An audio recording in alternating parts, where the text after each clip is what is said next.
a long time, the iPod and Apple were synonymous, entities that were constantly morphing and shaping, rather than reacting to the whims of users.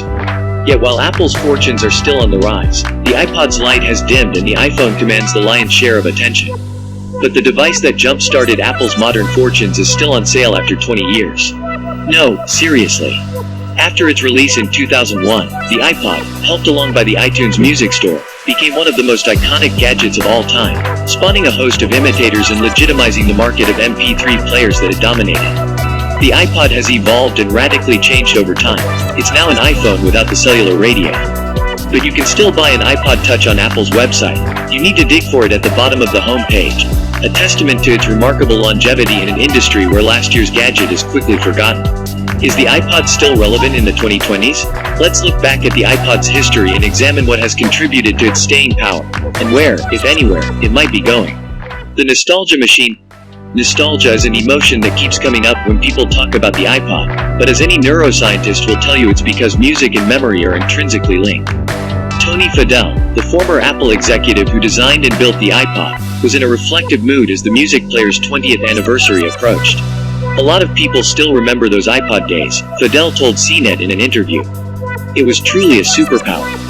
Fadell grew up listening to the Sony Walkman and, as fate would have it, was recruited by Steve Jobs 20 years later to craft what would be its digital replacement. The iPod soon became ubiquitous, so it's easy to forget that Apple didn't actually invent the digital music player.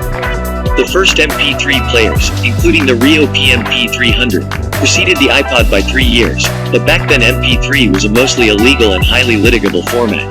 Fadell and his colleagues labored to create the iPod, which was unveiled on October 23, 2001, barely a month after the events of September 11. This was a portable music player with a 5 GB hard drive, an easier way to load and buy songs, and the memorable tagline of 1,000 songs in your pocket. Apple was able to offer a portable music device, a physical object like the Walkman and the turntable before it, that combined with its digital iTunes platform. It could also play people's carefully pirated, curated MP3 collections. Nowadays, Fadell likens his iPod to a time capsule that he likes to visit from time to time. You kind of jack in and you're like, I'm just right back to early 2000s music and the music before that. It's good to be the king. The iPod helped transform Apple from a struggling computer manufacturer to the world's biggest company. Fadell told me the team was flying by the seat of its pants when it put together the iPod. But producing the first model was only half the battle. As with Apple itself, the secret to the iPod's longevity has been reinvention. The iPod went through multiple design changes in its lifetime, from a dumb music device packing a hard drive, to a screenless fob, all the way to what is now essentially a cut-down iPhone. While the focus has been predominantly on music, the device gained a series of features over time. Fadell said the designers kept adding a little bit of capability each year so they didn't overwhelm the users. You start with music, add some photos and podcasts and videos and games, he said. So keep layering on and giving them something new. This branching out led to dozens of models over the years, from the Nano to the Mini and ultimately to the Touch. To a modern eye, the most inscrutable of these is the iPod Shuffle, a player without a screen and just a simple set of controls, but its philosophy of running your own radio station has also driven streaming services like Pandora and Spotify. Even with all of these variations, the one that looms largest is the iPod Classic, with its iconic scroll wheel and chunky, clutchable shape. Despite its evolution, Apple's principle of keeping listeners in its closed ecosystem has been the key to the popularity of not just the iPod, but modern devices like the iPhone and iPad. As part of this process, Apple funnels any third-party purchases through its own lucrative App Store. Fadell said that in the early days this was done to improve compatibility. It really all stemmed from iTunes and iPod and making them work incredibly seamlessly well. The iPod also led to a number of inventions, including the Bluetooth speaker. The Bose SoundDock 10 was one of the first devices to incorporate both Bluetooth and an iPod dock. Then when Apple changed from the 30-pin plug to the Lightning connector, effectively killing the iPod dock, it was Bluetooth that proved to be the winning feature. We also wouldn't have podcasts without the iPod. It's in the name. It's an understatement to say that podcasts are raging right now. When septuagenarian Steve Martin makes a TV show about them, you know they're a fully established part of the zeitgeist. For a decade, the iPod and its many facets captured the public's imagination. The often parodied, silhouetted iPod ads were seemingly everywhere, but the device's popularity was constantly tested, with the biggest threat coming from within Apple. Pretenders to the throne, the music player has weathered a number of threats in its time, most of which were described as iPod killers, from Microsoft's Zune to Sony's reinvented Walkman to high-end models from the likes of Pono. None of these took off in the way their inventors hoped, with the iPod regularly grabbing roughly 80% of the market during its heyday. No, it wasn't other MP3 players that threatened the iPod, but a different type of device. The real competition came when cell phones started getting data, cell phones starting to be 2.5G, starting to look like sidekicks and starting to put on MP3, Fidel said. Apple flirted with these so-called feature phones by helping to create the infamous Motorola Roker in 2005, but that product wasn't a great phone, it was an even worse MP3 player. It was, however, the precursor to something that would become much more influential than the iPod. In 2007, Apple launched its first iPhone on AT&T as an exclusive, and it was the logical evolution of the company's ideas. It was so much more than an iPod with an antenna in it. This device was simple to use and it could play music, browse the web and make phone calls. It wasn't until the iPhone 3G, which benefited from lower pricing, a faster cellular connection and the newly introduced App Store, that people began flocking to buy the device.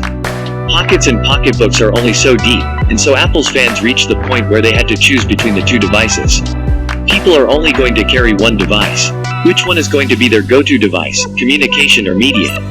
Fidel said. Despite new and more convenient shapes and sizes, including sports-friendly clips, the iPod's days were now numbered, and the company itself was the one to blame. Even Apple recognized that. We expect our traditional MP3 players to decline over time as we cannibalize ourselves with the iPod Touch and the iPhone, Peter Oppenheimer, Apple's chief financial officer said in July 2009, as reported by Macworld. The slow decline. When I spoke with Roger Chang, CNET's head of news, about writing this piece, he responded with, "Is the iPod still alive? Oh damn it is." After 2010, the rate of iPod releases slowed as more people spent their money on iPhones and rival Android phones instead. The various models started disappearing from the company's lineup. We said goodbye to the iPod Classic in 2014 and, more recently, the iPod Nano and iPod Shuffle. Streaming music services were the final dagger since their introduction in the early 2010s. Users no longer had to load phones with songs beforehand when they could listen to music anywhere with a cell connection. With an iPod Touch, you either had to remember to download songs for offline listening or, more likely, stay tethered to a Wi-Fi network to stream your Spotify playlists. The most recent version of the iPod came out in 2019, and it was a chance for the company to attempt another reinvention. The iPod Touch's launch coincided with the release of the Apple Arcade, the company's first gaming subscription service, and the iPod was now pitched as a complementary gaming device. The issue was that the iPhone was always a more popular gaming device than the Touch, and at prices between $199 and $399, gamers were more attracted to the shiny, new Nintendo Switch instead. Of course, the Switch can't take photos or browse the web, but in his review of the 2019 iPod Touch, CNET's Patrick Holland called it the most adorable piece of nostalgia you don't need. In one interesting footnote to the iPod's 20 years, the device has outlasted the macOS program that launched it, Apple iTunes, as it was replaced with music once Catalina debuted. iTunes does still exist on Windows. Apple didn't respond to my requests for comment on this story, and when I contacted market research firm NPD for sales data, the company said that sales had been pretty minimal over the last 5 years or so. The fundamental question remains, is it a matter of when, and not if, the iPod Touch will be the next to go? What is the future for the iPod? Despite the powerful feelings that nostalgia evokes, it's unlikely that the iPod can enjoy another renaissance in the way that other products have. Single-use devices like the Switch and the iPod Classic are now becoming rarer, and many electronic gadgets can do a bunch of things reasonably well. The problem for Apple is that there are many devices that can do what the Touch can do, and they can work as a telephone too. For 10 years, Apple and the iPod were inexorably linked. One's fortunes were tied to the other. Those days have passed now thanks to the iPhone, a resurgence of Macs and a slew of accessories. Nowadays, the iPod's legacy is more substantial than its sales. Yet the iPod Touch still hangs around the site, even if it takes a bit of work to find it. It's unclear why Apple keeps it around. Respect? Nostalgia? But what's more certain is the legacy that the iPod created and that informs new products such as the AirPods 3. It's been 2 years since the last version of the iPod, which will likely be the last. If this model disappears quietly with another site redesign, as did the iPods before it, we'll go rooting through the bottom drawer for a 30-pin adapter to remind us of the good times.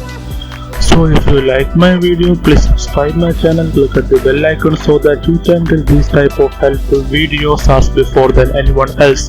So thanks for watching. I will come with a new video, a new technological news video. Till then, Goodbye.